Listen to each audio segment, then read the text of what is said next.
Dengan menyebut nama Allah yang Maha Pengasih lagi Maha Penyayang, orang-orang yang beriman kepada Al-Quran yang diturunkan kepadamu Muhammad dan kitab-kitab yang telah diturunkan sebelum engkau, dan mereka yakin akan adanya akhirat, merekalah yang mendapat petunjuk dari Tuhannya, dan mereka itulah orang-orang yang beruntung. Nah, sekarang tadaburnya. Kembali kepada kita dulu. Secara keimanan, bagaimana nih keimanan kita kepada ad-din?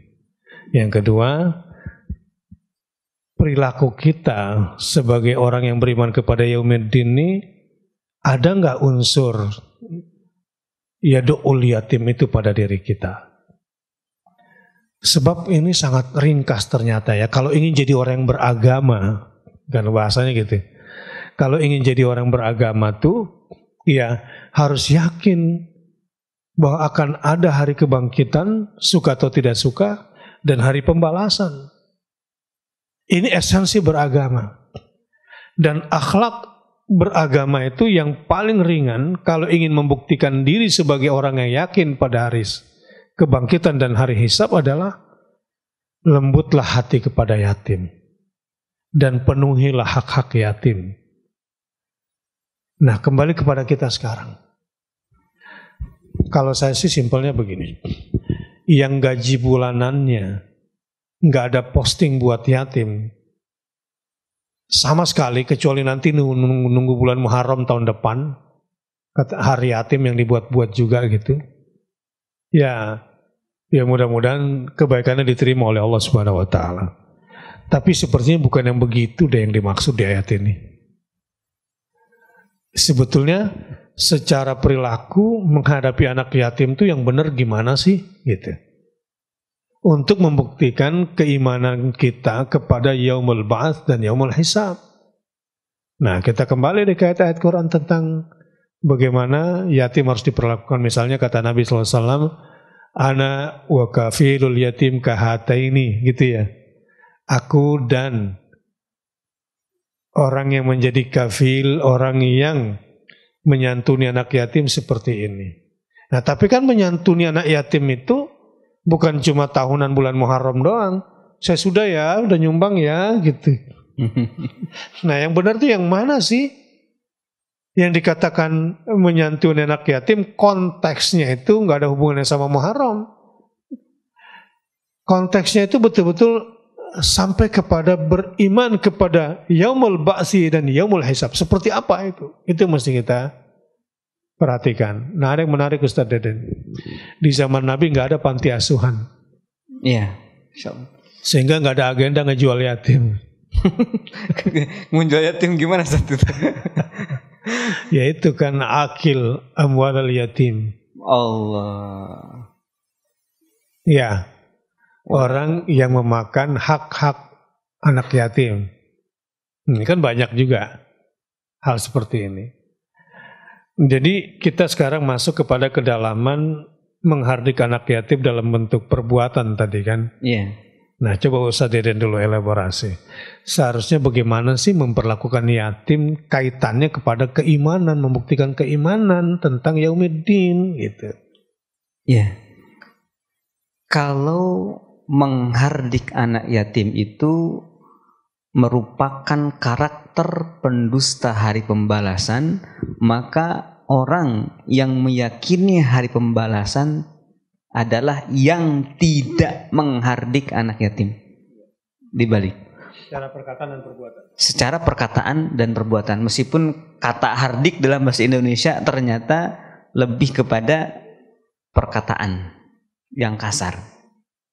Nah, yadu'u itu kan fi'il mudhari. Jadi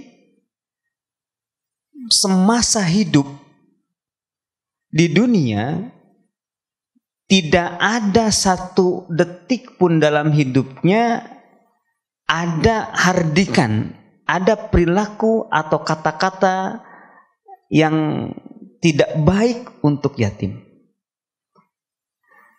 Karena ini fi'il mudhari. Fi'il mudhari itu menunjukkan sekarang dan seterusnya. Ya, ini betul tidak diikat oleh waktu tertentu, misalkan Muharram. tidak diikat dengan hari tertentu, misalkan hari Jumat atau hari-hari yang lain. Tetapi selama ada anak yatim, maka selama itulah orang yang iman kepada yaumil hisab, yaumil ba'ats itu melakukan menyantuni anak yatim itu. Begini, saya ingin motivasinya begini. Berarti kalau ada yatim di sekitar kita, berarti Allah lagi kasih nih ya kesempatan menjadi orang beriman. Membuktikan betul nggak iman kepada hari pembalasan. Oke. Bentuknya bagaimana?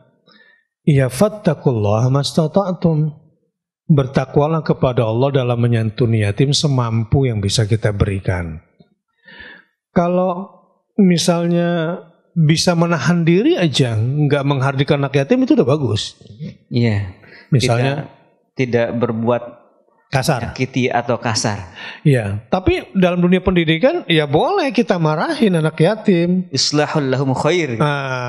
Untuk memperbaiki perbuatan dia, nggak boleh itu adalah begini loh. Anak yatim ini kadang saya coba bantu dulu gambaran psikologi anak yatim. Karena saya juga yatim sebetulnya. Yatim piatu. Tapi telat istilahnya. Istilah yatim itu kapan sih digunakan dan menyantuni mereka ya? Iya. Nah, setidaknya di usia mereka belum bisa survive. Jadi ada yang mengatakan yatim sampai usia balik. Kalau saya kadang-kadang ada juga mereka ini sudah SMU. Udah lewat baliknya tapi masih belum survive untuk pendidikan. Ada yang sudah kuliah ya. Tapi anak yatim ini, si perempuan ini belum bisa survive.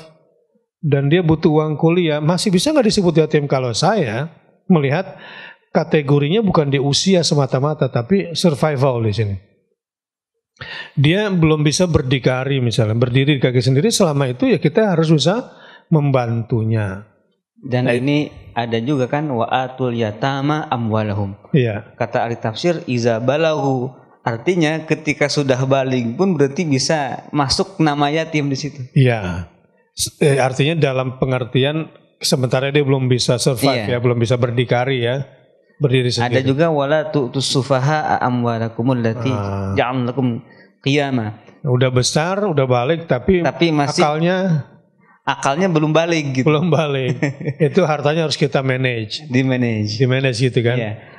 Nah, jadi saudara-saudaraku, rugi kalau kita tuh tidak punya posting untuk yatim.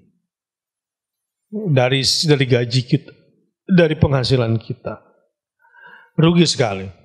Berarti kita kehilangan kesempatan untuk membuktikan diri kita bahwa kita sungguh menjadi orang yang beriman kepada Yaumiddin. Nah, begini, yatim ini kadang saya ingin tadi ekspresikan, anak miskin dengan anak yatim yang kaya, kadang lebih sengsara anak yatim yang kaya. Karena kalau anak yang miskin, dia masih bisa berkata, Pak, aku mau ini. Pak, dia bisa berkata Bapak dan Bapaknya ada.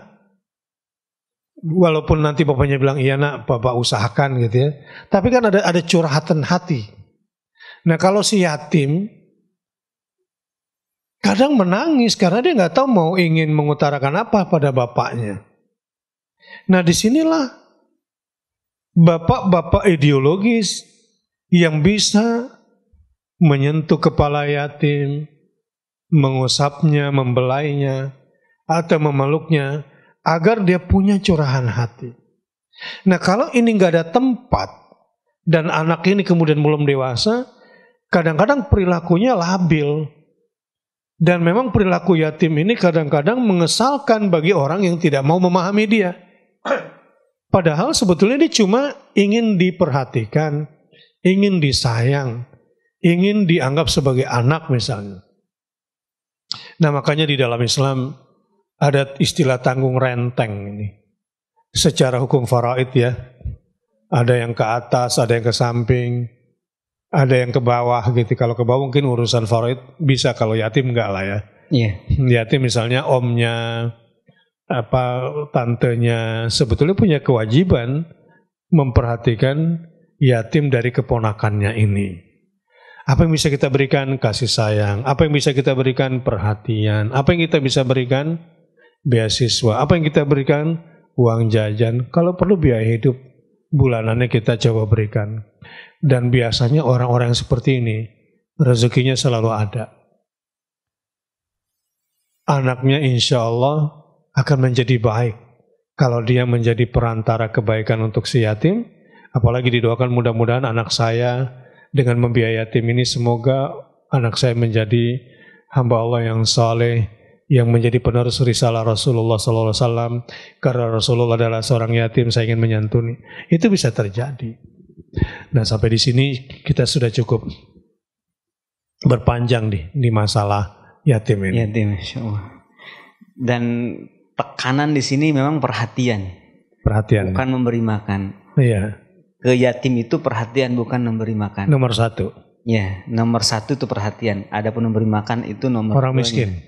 yaitu fokus orang miskin, meskipun tidak yatim. Iya. Soalnya saya pernah mengalami hal yang menyedihkan bagi saya. Iya. Karena suatu hari ada santun anak yatim, termasuk pendaftarnya, karena paling membutuhkan. Bukan pendaftar, yang didaftarkan. Iya.